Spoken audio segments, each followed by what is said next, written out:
Today I'm going to talk about German volume training, and it's a follow-on from a video that we put out the other day that gave some tips on how to ensure that you get the most out of classic German volume training, from within a sort of a real-world perspective. I wanted to give some tips, and I didn't want to go into the basics of German volume training because I didn't feel it was necessarily appropriate, in part because it's certainly not my training methodology. This is Charles Poliquin's training methodology. There's plenty of places where Charles will have written about it, and I think it's always better to go to the source. But secondly, I'm always wary of giving specific training modality instructions on what are essentially off-the-cuff videos that I just do, when I've got 5 minutes spare in my office. I sometimes think for people to get their ideas into their head, the written word is always going to be more effective. Certainly, we're developing a sort of a subscription-based online training model that will allow people to work with me, or not work with me, but to follow my programs. And that's not something I would ever deliver the meat and potatoes of via anything other than the written word, so you've got time to digest it, to look at it, and to ask questions in your own head, which the immediacy videos don't necessarily allow for. But I've decided to do another follow-on GVT video because I'm just looking at my screen now, 29 questions asked on the video alone in 24 hours, with a lot of people misinterpreting the basics of GVT. What this means is I'm going to give you my version. If it diverges from any writings from someone like Charles Poliquin, go with Charles Poliquin, because Charles Poliquin is the guy who invented it. So this is my interpretation of how it works. So German volume training is best used in a hypertrophy mode. It's best used in a hypertrophy mode rather than a strength training mode, because you're not going to be lifting heavy enough weights for it to be classified as classic strength training. The reason being, if you're doing a traditional 10 by 10, and we did discuss in the previous video variations on 10 by 10 where you can do 10 by 6, 10 by 5, so on and so forth. But if you're doing 10 by 10, the weight that you start with is a 15 rep max weight. And the first few sets are easy. You get your growth, you get your positive adaptive response via what's been called the law of repeated effort. So in other words, you're just doing the same thing, the same thing, the same thing, the same thing, with the right time and attention for muscle growth. So your average tempo might be a 4010, which is 4 second negative, 0 second pause at the bottom of the movement, 1 second concentric, no pause at the top. You do 10 reps, okay, 50 seconds. Now this is where confusion, there's a number of ways where confusion comes in. You're not pyramiding the weights up, you're not doing descending load. You really want to pick a weight where you are getting 10 reps for, if not 10 sets, for 7, 8, 9 sets. So you start with a fairly light weight, 15 reps, the weight feels easy. As your nervous system becomes more activated, in actual fact, sometimes at set 6 or 7, the weight miraculously feels lighter than it did at set 2 or set 3. Then you get the drop off as fatigue really sets in. But what you're not doing, you're not rushing through it. You're not rushing through it. So you need to have quite long rest intervals. So some people have said, oh well, 10 by 10 if I'm doing straight sets. So in other words, bench press. One set of bench press rest, another set of bench press rest, another set of bench press rest, so on for 10 sets. Oh, I'm only going to rest 60 seconds. Well, if you do that and you pick a weight that ultimately is ever going to be of any challenge, you're going to get too much accumulated fatigue. And you're using a different, it's not that you're doing it incorrectly, but you're not doing what we would call German volume training. You're using it's another system, another energy system, muscle fibers getting stressed in different ways. We want law of repeated effort, and we want you to be not fresh for every set. That would be a ridiculous thing to say, but we want a degree of rest. The other factor is this, because people go, no, well, I'm doing straight sets. So let's just say you're training chest and back.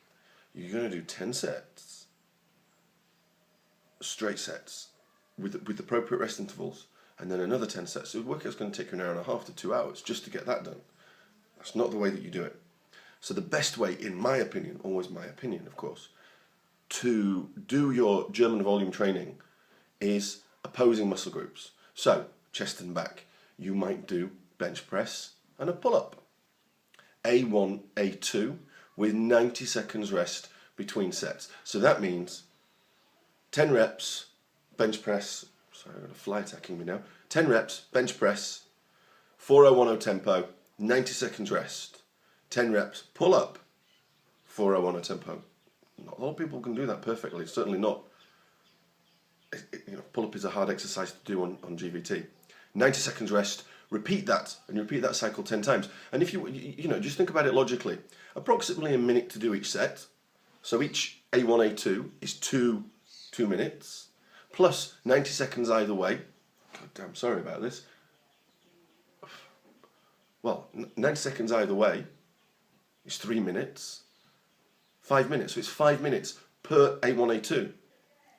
Times 10, that's 50 minutes. You add some ancillary exercises, be it structural balance exercises, be it a stretching. If I was doing, let's say I was doing a chest and back, give a chest and back example, 10 sets of 10, A1, A2, bench, well, a press and a pull.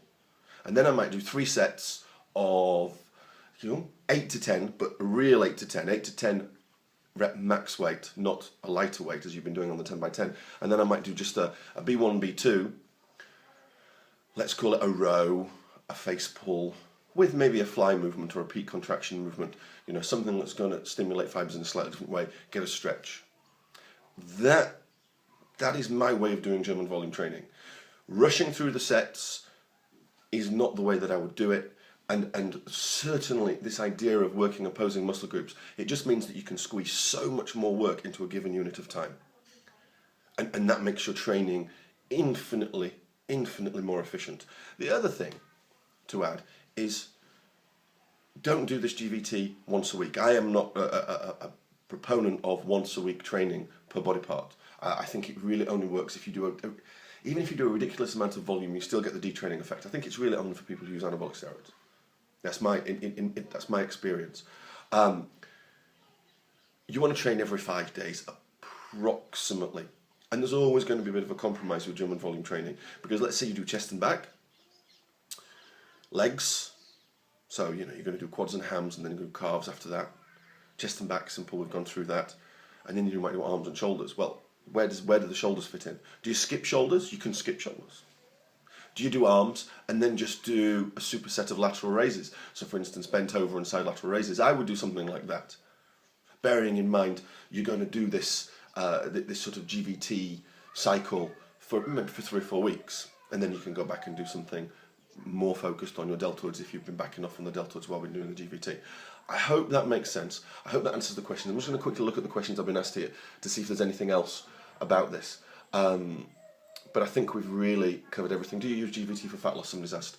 Very, very quickly. You don't use... I'm loath to use any single training methodology for fat loss.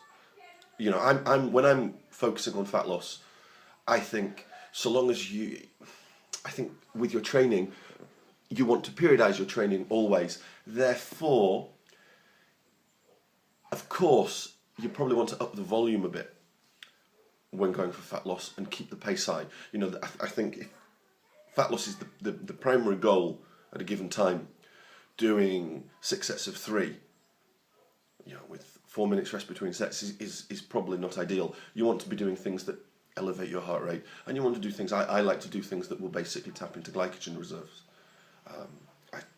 That seems to work for me the best. Tap into glycogen reserves. You might do a bit of cardio, even a bit of traditional cardio, sort of low intensity, steady state cardio. When glycogen reserves are lower, say at the end of the week, if most people, you might eat more food at the weekend. By the end of the week, glycogen reserves are lower. A few late in the week cardio sessions, be it low intensity, be it steady state, be it high intensity interval, doesn't matter really. I find they tend to work more effectively. So, GVT for fat loss, great, because it's a tough training modality, but there are lots of other training modalities, and you should really be thinking about overall calorie burn and the quality of the food in your diet. Any questions as usual? please knock them out into the box below. I'm always happy to answer questions on a subject like this. I really do think GVT is a great training methodology, but I do think it's obviously misinterpreted, so I hope this helps.